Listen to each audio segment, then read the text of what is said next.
Namaste, and welcome to our continuing series, Interviews with Aurovilians. Today we are very honored to have Gilles with us. Namaste, Gilles. Bonjour. Gilles is the archivist of Auroville, and he's doing an extraordinary work. These are two of the books that he has recently published: Auroville, In Mother's Words, Volume 1 and Volume 2.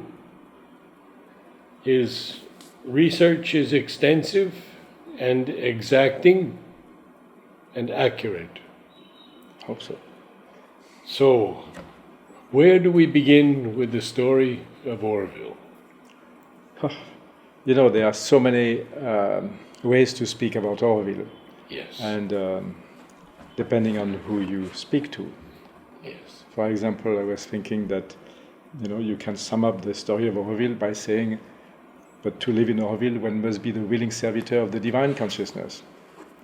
And if you are that, at every moment you know what to do and what to say, and there is no need to explain anything. But it does seem that the Russians wouldn't accept that line. No, I mean, yes, they didn't accept the divine consciousness. Right. But Udar went to see them, and you know the story. No, please tell us the story, because this is going out to thousands and thousands of people who know nothing about Auroville. So this is one of the time when Cold War, 68. Mother is trying to get everybody to come, and especially the two sides of the Iron Curtain, and the Russians seem to be interested, want to come, and then on 7th February 68 she writes a charter, and I guess it's sent to all the parties, and in it is written that to live in Auroville, but to live in Auroville one must be the willing servitor of the divine consciousness. So they let be known that, look, we wanted to come, but sorry, we are atheists, we can't come. And so Mother sends one of her disciples, Udar, who was quite a guy, and tells him, look, I want you to go to Madras, you meet the Consul General of USSR, but I don't want you to think at all of what you are going to tell him. When you are in front of him, you call me, and I will put the words in your mouth. Yes. So that is 68. And so he goes there, and he explained to the fellow, and the fellow says, we are communists, in our regime there is no question of divine. And so Udar tells him, but you believe in progress, isn't it? And the fellow says, yes, of course, we believe in progress. But progress towards what? And the fellow says, well, progress towards progress, progress. And Udar suggests, what about progress towards perfection? And the guy says, very good, very good. Oh, that will be a very good motto for our party, progress towards perfection. And Udar tells him, look, perfection and the divine is the same. And the guy says, how can it be? And Udar tells him, look, you Russians are very good in mathematics, and in mathematics you use the sign infinite. We can reason, I've done a lot of mathematics, you can reason with infinite. And he says, but does infinite exist? The definition of infinite is always further, So does it exist? Can you reach infinite? So yet you reason with it. So the divine is infinite perfection. So that's what it means. So he says, are you sure it's like that? Udar says, of course. So he said, that in that case we'll come. And they came, actually two young kids brought by the consulate, where put the soil of Russia there, of USSR there in the urn, and the other countries of the Eastern Bloc came also. Not all, but many came.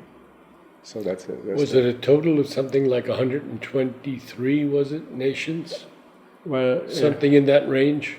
Yeah, but you see, to me it's irrelevant. It is because it's symbolical, because some countries were not represented, because some countries have united since then, others have divided since then. Yes, sure. So USSR. But who sent the soil? How many countries sent? About 50 countries sent soil. Only 50? Yeah. And Mother was asked what to do for the others, and she said, put sea salt, because sea salt is universal. That's the story. And when there was no representative, some student from the Center of Education represented. Yeah. So it's a symbolical. It's very important in a symbolical way. So that was it. Yeah. So how do we begin to speak of Auroville in Mother's words? Well, I mean, Mother's words, that's something else. But you see, I think that Auroville consists of three things. I mean, I don't know other words to say thing, because you'll see why it embarrasses me, because it's people, so people are not things. And it's a society, and it's a place, a social environment and a physical environment. This is what Auroville is. And actually, the first record I find of Mother speaking about Auroville, I mean, she doesn't name it at all, Auroville, at that time. It's in 1912, so it's now more than 100 years ago. She was still living in Paris, Rue du Val-de-Grâce. I mean, I used to live very close to there. And there she had regularly a group of spiritual seekers who were meeting at her house. And she was sometimes giving them some text to reflect on for the next gathering. And so in that day, I think 12th of May 1912, she says that the most urgent thing to do is to create in a propitious spot an ideal society, that the aim is human unity, which later became the aim of Auroville, and that to this effect, two transformations were necessary. The transformation of the individual, so that they can identify more and more with the divine within themselves, and the transformation of the social environment, so that it becomes more propitious, more helpful in this individual change. So she explained also that it is necessary that these two transformations go side by side. You see, later in 52, she says the same thing, and she says some people believe that the individual change should come before the social change. Others says no, social change before individual. And she says no, they have to go simultaneously. You see, for example, one of the main programs of social change is everywhere in the world is education. So if you find it ideal things to tell to children, but that the teachers don't live it, and that the family and all the people around do exactly the contrary of what is said, it doesn't work. So you can't have a more ideal education, a really more ideal education, unless if the people around don't do exactly the opposite of what you are trying to tell to the children. And it's the same. So it's the same also. I mean, the other programs are a new economy for a new consciousness, a new organization governance for a new consciousness. Also, the membership of Auroville, the attitude. How do you relate? How do outsiders relate to Auroville, etc. That is, and so when she starts Auroville in 1965, actually, that's when she starts speaking about Auroville. She says she wanted this city. I mean, she says in the area where it is going to happen, and then she says that she wanted the city to be built very fast in 20 years or something like that, within 20 years or even less. The city of 50,000. And this is totally impossible. But, and so in that case, she would want the physical transformation of the physical environment of Auroville to take place without waiting for the individual and social transformation to take place. But actually, what has been happening for the past 50 years is a simultaneous transformation of the individuals, of their society, and of their town, of the Auroville Plateau. The three are going side by side. And what I'm interested in is to better understand what these three transformations means. What does it mean to be the willing servitor of the divine consciousness, as it says in the charter? How do we create a better social environment, which is supposed to help our individual transformation? And how do we create a better physical environment, and this plateau, so that precisely it is helping us in our individual and social transformation, and also so that it is able to welcome more people to live there. These are the three transformations. So we are engaged in that. Yes. Before you continue on that, I wanted to ask you, was Mother's plan for Auroville first in the lake area, or was it always here in this desert-like? So I can tell you very clearly. You see, Auroville is Mother's third attempt to build a new town. So the first attempt was in 1938 when she started Golconde, and she asked the architect, Antonin Raymond, to design for her an ideal town, I mean, a city in the middle of nowhere, basically. Oh. And she produced a design, but for various reasons it didn't happen. I mean, they were already, I think, 200 or 400 ashramite at that time. It was for the ashram. Sri Aurobindo would have lived at the center. And so it didn't happen. Then in 56, I mean, it's very interesting to see how Mother was going about things. You see, in 56, she says that, I mean, she says it in 60, but referring to what happened in 56, she says, one of our friends, though a missionary, I find it funny, wanted to sell basically some land from the mission here, the Catholic mission, to the ashram. And then she says also that there is an American filmmaker, Dr. Alexander Markey, who wanted to do a school of cinema and television. And then she adds that, what's his name, Alan from Lake Estate. Louis Allen wanted to do a school of agriculture and agriculture and whatever, I mean, for the cows, etc. I think. So, and then she wants to do that in the framework of the Center of Education. And she asked Antonin Raymond if he would be the architect. The architect of Golconde, if he would be the architect, he agrees. And everything seems to be go well. And she gives the name New Horizons. So that's quite interesting, but I'll explain another time. And so there's a project written, etc. But finally, it doesn't happen. And she says the missionary got transferred. She didn't get the money. And Alexander Marquet died. So Satprem, who was speaking to her in 60, asked her, so it's over, it's abandoned. And Mother said, no, it will come on some other form. So this project was close to Lake Estate, basically. It was on the southeast bank of the Lake Estate, you know.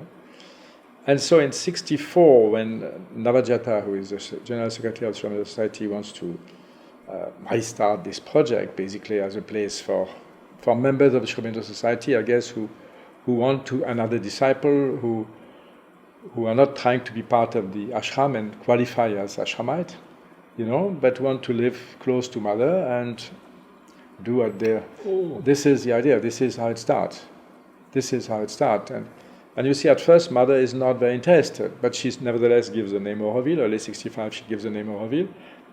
And she also writes in March 65, she writes to Roger Anger, who was visiting since a few years, and asks him if he would be the architect, if he would build for her an ideal town.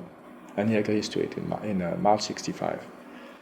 But you see, then in June 65, there's Huta, whom you knew well, who has a dream and writes to Mother her dream, and then the same day sends another letter speaking about all vision, etc., in which she says in these letters that Mother has to live at the center of Auroville, otherwise the spirit of Auroville won't be there. And she says she wants to live close to the Mother, to have a little house next to the Mother. So this suddenly triggered something in Mother, and she says, till then I had only a secondary interest, but now she's very interested, and I have my plan, she says. And so at the center of her town, what she puts is not a house for her, but a house, what she calls at that time the pavilion of truth, or the pavilion of love, and she corrects herself, she says divine love, or the pavilion of the universal Mother, and she does this to her, and she says, not this Mother, but the universal Mother, you know, what Sri Aurobindo called the universal Mother, not the individual Mother. And later she named it Matrimondia. So, you know, this letter of Buddha seems to have triggered to understand that at the center of the town there will be the house of the Mother, and that suddenly she had a plan and she was full of interest. So from June 65 there is a flow of messages and conversation about Auroville, but actually the decision to build it was taken on 14th August 64. That's when it was taken. So, you know, the idea of building a new town was always there with Mother. You know, she was just waiting for the propitious spot and the propitious town to do it. And you see, in a text to be a Aurovilian, Mother says the first thing is the inner discovering who we are behind all the appearances, etc., all our education, etc. And then she says the more we are in conscious identification with the inner being, the more the exact means necessary for action come to us. So it means that everything that she needed to do came to her. Mother didn't think. Mother says her memory and her mind have been taken away long ago from her. Yes. So she was not operating like us rationally with the ration of the mind. She had intuition. There were signs who were making her say, this is what to do now. So ideas came to her. Came to her maybe by somebody who brings an idea and says, Mother, I want to do this for you. And the gardener comes to her, the architect comes to her, people come to her. Yes. I remember that when I asked our friend Richard, look at what happened in the 70s, when I said, why did all these flowers came to Mother? They came from everywhere. Yes. And when she redid the book on flowers, and Richard told me, look, Mother wanted flowers and they came from everywhere. They just came. It's amazing. So that's how it worked. Everything came to Mother before or after, whenever she needed. It came automatically. And that was, I think, for her, like the sign, okay, it is time to do it. This is what I understand personally. So this thing of Auroville was always there trying to come. She says it was there already when she was a child, and again in 1906 or 1907 when she was with Théon. And so there has this been attempt in 38, another attempt in 56, and 65 is a good time. That's when it happened. Came in another way. Yes. Yes. So I think what is also interesting. You see, I always like to say that that Mother said that Savitri, this 24,000 poem of Shrobindo, is best understood by the soul. So I believe that Auroville is also best understood by the soul. This is my own experience. I fully agree. Because when I decided to join Auroville, there was a voice inside me who said, small voice who said, it's sure to succeed and I want to be there, I want to be part of it. But I can tell you my body felt it was too hot, not a good place for me. My vital loved my very good life in France, and my mind didn't believe at all in all these things. Changing human nature, you must be joking. Whom are you fooling? So it was none of these three other entities, it could only be for my soul. So, but I think, nevertheless, it's important to understand what she meant by these three transformations. The transformation of the individual, the transformation of society, and the transformation of the physical environment. And I think all these have values. They are, and it's very, and they are values which can be understood and accepted by everybody. There is no in the conditions that Mother has made for Auroville, there is no condition that you have to be a disciple of Shrobindo and the Mother. There is no condition that you have to believe in the supramental consciousness. Yet, this is absolutely essential, but there is no condition for that. She doesn't make it a condition, because people will progressively realize that actually this is essential. And she said she wanted no rules. Yeah. Well, you see, there are rules and rules. There are rules and rules. So, early 68, she says, somebody asked her, what are the rules in Auroville? You know that there were 5 rules in the ashram. No sexual activities, no alcohol, no tobacco, no drugs, and no politics. So, I don't know if this is the rules. We can call these the social rules. I don't know if this was a condition. Do these 5 rules apply to Auroville? But probably it's more than that. So in Auroville, she didn't want these rules.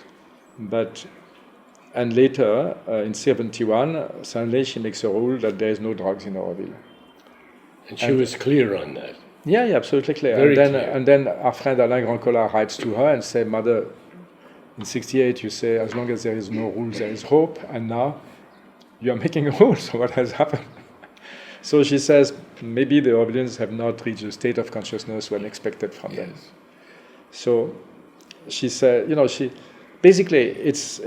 explained that people have, should understand that they better not indulge in these things. But what I believe is that she was speaking of people who were not, were not expected to have the quality that was asked from Ashramite, to have already understood certain things. And if you suppress something, then you are creating big disorder in yourself. What you have to do is transform. But if you suppress, you see all these Catholic priests, etc. And one time the cover of the pressure cooker is exploding. Exactly. So she encouraged certain people, that to marry. Said no, get married. Oh, yes. Even some people married in Schrobendo's home. We know that. So it is So it is not an imposition. It is just a direction. But in general, Mother was not in favor of rules. You see, and not because she didn't want discipline. She wanted discipline, but because she felt that, if you rules frame a certain way of life, she wanted Auroville basically to have as least outside rules as possible, outside rules and regulation as possible. The first sentence of a dream, which is a key article from her. She says, "There should be a place on earth which belongs to no nation." In the charter, the first sentence in the charter of Auroville is, Auroville belongs to nobody in particular. Auroville belongs to humanity as a whole, so it doesn't belong to any nation. The idea and she wants to create, this place in an isolated place, so that you are not, so I believe that there should be a campus where there is as free rules as possible. If there are other private landowners, then you have to respect their rights. But if, like in a university campus, there is no other private, you don't have to respect their rights. So something like that, there is minimum, because this frames your way of being. The rules of any country creates a certain attitude. She wanted a kind of white sheet of paper where there is a minimum rules, where we can create our rules according to our needs and not otherwise. So this is one of the very important things, but I think this corresponds more to the physical transformation, what is expected. But you see, so we were speaking of rules, so there are the social rules. There are also the conditions for living in Auroville, and that you can call them the psychological rule. Actually, the first psychological rule she published them she made them published on 19th June 1967 at Promesse, and she says the first condition is to be convinced of the essential unity of mankind and to have the will to do something about that. So this is a psychological rule. To be the willing servitor of the divine consciousness is a psychological rule. In the welcoming message that she said at the inauguration of Auroville, she says, "Greetings to Auroville, are invited all those who thirst for progress and aspire for a truer and higher life." This is also, again, psychological, and there are others like that. Psychological rule, which is an inner attitude, if you want. And the problem, it's very good because it's absolution. So also the problem with that is that it is not, how do you control that? How do you say, do you really thirst for progress and aspire for truth? Are you really a willing servitor of the divine consciousness? It is difficult unless you have an inner knowledge and you can do that. It's very difficult. So, and she wrote in 1967, she wrote, and the material rules will be defined later. In December 1967, she says rules and regulation will be formulated as the underlying truth of the township emerges progressively. We do not anticipate. So it is not that she didn't anticipate rules, but she didn't want to put the things like that. It's an adventure in you to progress progressively.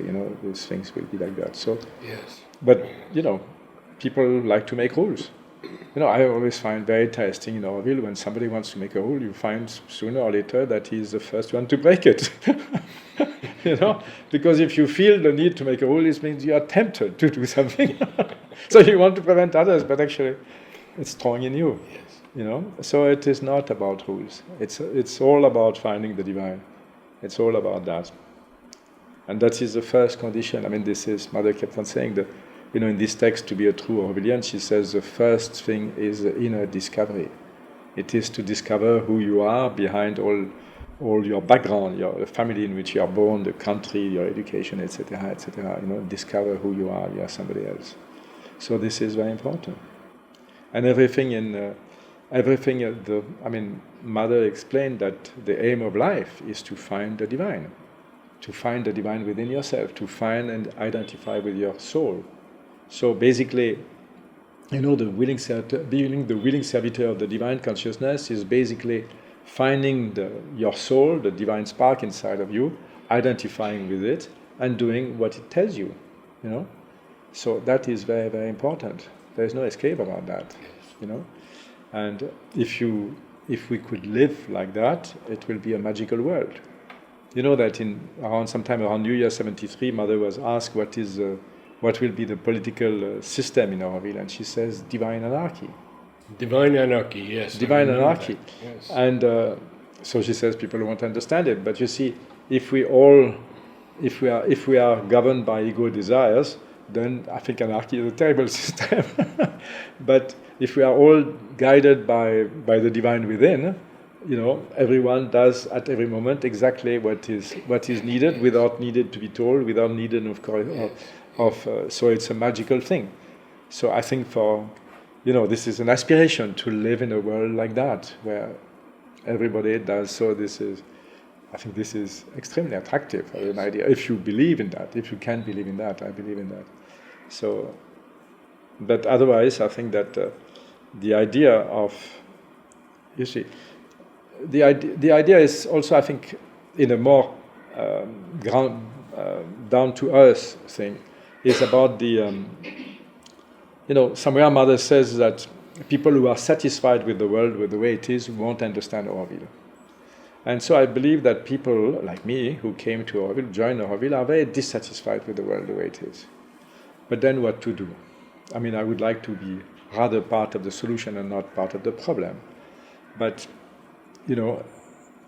everybody knows, so many people have said that if you want to change the others, change yourself. You want to change the world, change yourself. So I think that this is why I came to Auroville anyway, to change myself. And if you want to do that, it's like if you want to do anything. If you are a musician, or if you are a painter, or a scientist, or a poet, you want to live in an environment which stimulates, which understand what you are doing. If you are a poet and all the people around you don't understand any poetry, it's not going to help you. Similarly for anything that you want to do. So you want to be surrounded by people who share your aspiration and also would like to create around themselves an environment which helps them in their quest. So this is the idea. And I told you already that the main program of this social transformation is education. Anywhere in the world, the future of a community or a country is education. It depends on how you educate your children. And Mother speaks there of integral and unending education. Integral, you see, education, in France we have a Ministry of Education, but it's only about teach you maths. It's about the mental education, basically. It's not about something else, the Ministry of Sports take care of everything, but it's not about. Mother speaks about all the level of the being, the physical education, the vital education, the mental education, and also spiritual education.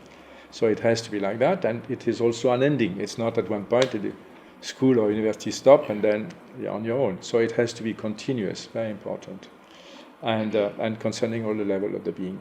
And then there is a different kind of economy, a different kind of organization. That means she said it's organizing. It's not governing. It's organizing. So it's a different type of organization and governance. And it's also, in my view, also seeing about the membership of Auroville, who can come and who cannot come, a policy of membership, and also the relation with the outside, the relation with our village neighbors, the relation with all these people who want to come study or do something in Auroville, the relation with all these tourists who come every day or visitors. It's about that. And then there is a physical transformation, which is very, very important. And there, Mother asked Roger Anger to design an ideal city for him. After that, she spoke of the town of the future and the city the earth needs. Well, we know that what is most important is that it helps us in our individual and transformation and social transformation. This is the most important. So I think anybody who has a little bit of understanding, can understand the values in this different transformation. you know, and it's important to explain it. And it's not, in my view, it's not about a particular outer face. It is about the value. It's about the substance. You know, the city of the future will look very different in different climate, in different environment, physical environment, social environment, country, etc. Sure. It's not the same thing will be imposed everywhere. But the values will remain the same. The values is what's important, the substance. But it will manifest in a different way.